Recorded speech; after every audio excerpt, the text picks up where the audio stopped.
Today, it's all about the Omega Seamaster 300 Professional and why I'll never buy one. Let's get into it! Yes, and welcome to the MadWatch Collector Show. 252 shows in, and we finally get to review an Omega Seamaster 300 Professional. Big thank you to WATCHFINDER for sending this one in for a review. Now, I don't know about you, but in the 90s when I was growing up, I always thought that the Omega Seamaster was a proper dad's watch. No one under 25 wore this thing, and for those that did wear it were your Esquire subscribers, you know, reading through the magazines, sniffing the things that you could sniff. Aftershave I'm talking about. And looking at cars they'd never afford, but also they thought themselves as a bit of a James Bond, a maverick, bit of a show off. Now the big questions today: 1, do I still think it's a dad's watch? 2, would I buy one? And 3, obviously, do I recommend it to you? Now, the Seamaster was first born in 1948, and it was based on the World War II watches issued to the British military from Omega. It was 1957 when we had our first Omega with a dive time bezel. And over the years, the Seamaster has transformed. The only things recognizable are the logos. Now, before I start the review, let's go through the fundamental things that makes a dive watch a dive watch. 1, a water-resistant case. 2, a screw-down crown and a screw-down case back. 3, a lumed dial. 4, a lumed bezel pip. And 5, a unidirectional dive time bezel. Now, when you're looking at a luxury dive watch, well, you expect that all those things to be at the highest quality. And like the refined movements that are inside these beasts, the operating of them are truly beautiful. Well, unfortunately for the Omega Seamaster, there is one huge no-no with it. And that reason is why I'll never buy one. Interested to hear why? Stick around. Also, you'll love to hear what my wife thinks at the end of the show. Are you Seamaster 300 ready? Let's go! And here it is, the Omega Seamaster 300 Professional. What a handsome beast. This is certainly a tool watch, but a tool watch that has been dressed in a tuxedo, given a glass of bubbly, and give the royal wave to any incoming admirers. I mean, every part of this watch is to stand out and to be recognized. From the bracelet, to the case, to the dial, to the muffin case on the left.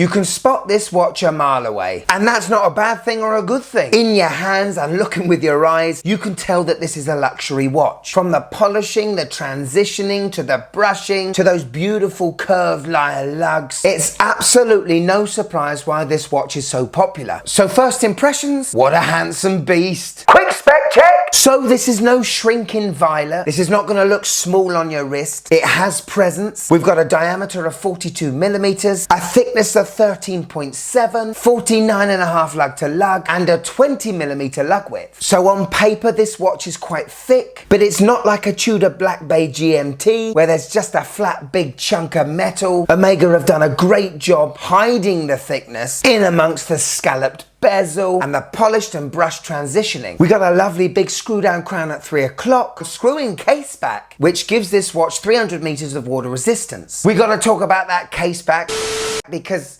oh for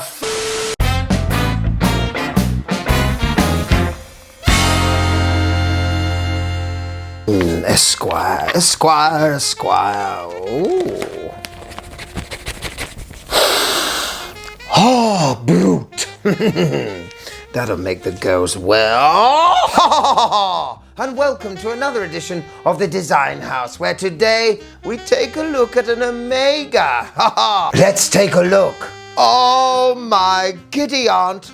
Ah, my beating heart. Look at this beautiful display case back showing the coaxial escapement, the 880 caliber. Apologies, I went French then. But this is a beautiful window into mechanics, machine, robotics, and coaxial loveliness. Look at it. A unique screw-in design that I'm sure I'll jot down myself. Where's my notepad? What a wonderful Omega, isn't it? I'll see you next time for another edition of the Design House. Cut. Right. I need some brute. Let's go. Could you just click that like button, please? It really helps the channel. Thank you. So we've got a flat sapphire glass protecting the dial. It's a sapphire sandwich, people. We've got AR coating on the top and the underneath surfaces of this sapphire, which means you get a very, very crisp, non-reflective dial. There's always a potential of the coating getting scratched, but while it's not, it's really good.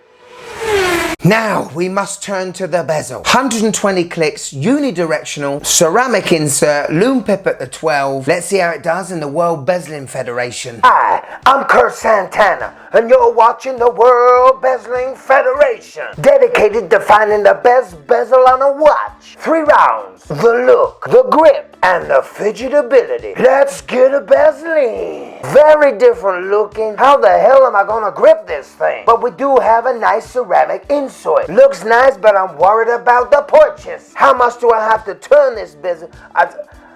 Oh my God, I can't twist it. There's no grip. This is the first time on the World Bezeling Federation I gotta take the glove off. And oh my God, it's looser than my cousin in Memphis on a Friday night. How much is this watch? What the fun onto the fidgetability. How much do I want to twist this bezel morning, noon, and night time? I would be worried if I twisted this too fast, the bezel would pop off. Not something I'd like to twist for too long. And unfortunately, the Omega does not go on the all-time leaderboard. Ooh. Bye-bye, bezel lovers. Ooh.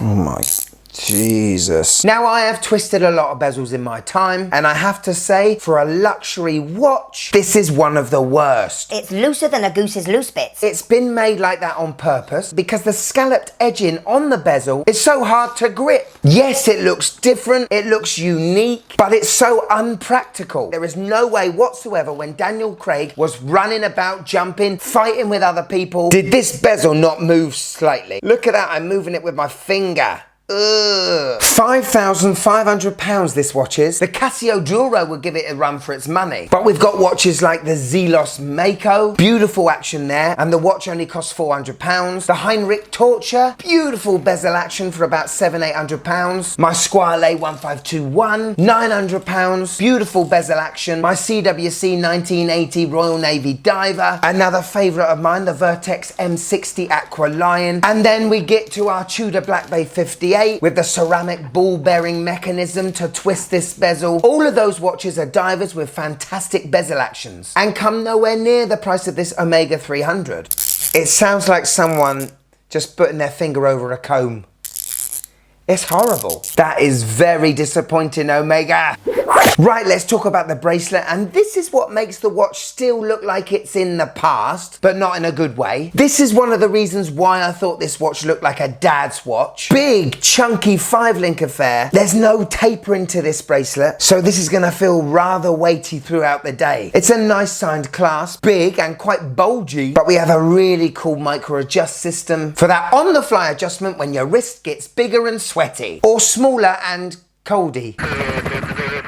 Okay, let's look at the face. Dial time. And so since 1993 and immortalized in James Bond GoldenEye from 95, we have a wavy dial. This dial is made from sapphire and the waves have been laser etched. Very big and prominent spacing this time than the previous references. I really like it, and it's very Omega iconic looking, isn't it? I'm a fan of where the date is positioned at 6 o'clock, giving good symmetry to this dial. Those beautiful applied silver indices look like they're popping off the dial. Very legible. One thing I'm not a fan of, the skeletonized hands. If this is to be used as a dive watch, that minute hand is the most important thing on it, as well as the Lume pip on the bezel and the 12 o'clock baton markers. The hands have been a design choice and not a functional choice. I much prefer the broad sword hands, fully loomed, fully legible, fully better. Overall though, a very pretty dial and a true sign that we are dealing with a luxury watch. So we've got Lume on the hands, Lume on the indices, and Lume on the bezel pip. Out of 10, let's see how this puppy glows.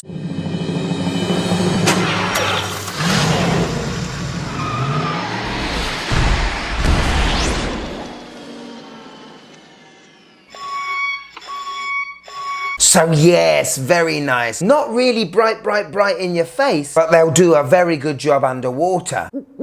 I must say that operating this watch is an absolute delight. Powering this baby is an in-house caliber. It's METAS certified, which means it's highly accurate. It's like chronometer, METAS. certified, you know, it's a bit of a bragging rights. Chronometer METAS. Means the movement has not only been measured and is accurate outside of the case, when in the case it has been measured as well. In fact, I stuck this watch on the time grapher, 0 beat rate error, 0 seconds lost. It has a coaxial escapement, something unique and patented by Omega ever since 1999 when they bought the rights off of George Daniels. But the coaxial escapement was invented to reduce or elongate the servicing intervals, which can only mean a great thing for the consumer, Because those servicing costs can be quite a penny. Anyway, the movement has 55 hours of power reserve and wait for it, resistant to 15,000 Gauss. So basically it's still good when it's next to a magnet. Hello. On my 6.5-inch wrist, and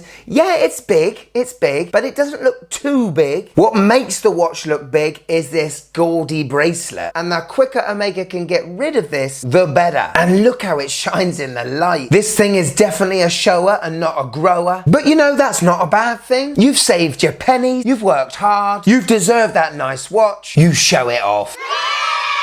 Now, I've got to be honest, I don't know whether it's because I'm in my 40s now, but I did quite like it. And the longer I've had this watch with me, the more it's grown on me. I don't like showy watches. I love my military style watches. Ones that are there to do a job and to do a job well. The watches I own are quite timeless, which for some of you could mean a bit boring, but you know, that's just me. I love all the parts to this watch. It's built so damn well. The thing that stops me from ever wanting to buy this watch is the bezel action. If I was timing my dive or even timing a boiled egg, I'd be worried that my bezel will move and leave me with a very runny egg. Obviously the bracelet's got to go. No tapering to a luxury watch in 2023 is almost laughable. And for me, the overall watch is a little bit too showy. You know what watch I wish they bring back? This one. Look at this. This is from 1968 and it is absolutely gorgeous. Look at the dial. They need to bring out this watch. If Omega was to bring this out right now... Here's the keys to the car. Doubt they're really bothered with my thoughts, to be honest, but still. Here it is, my wife's first impressions of the Omega Seamaster Professional 300. This is a very ordinary looking watch. I really hate the hands, they're awful. What is up with that knob on the left? Knob. I quite like the wavy dial, but it's a very ordinary watch. Remember, I said I liked it, alright? Thanks for watching till the end, and if I've got you for a few more minutes, why don't you check out the Bond Seamaster I reviewed a couple of months ago. Go on, click it, it's great. It's a great review. Come on, click it. Click it.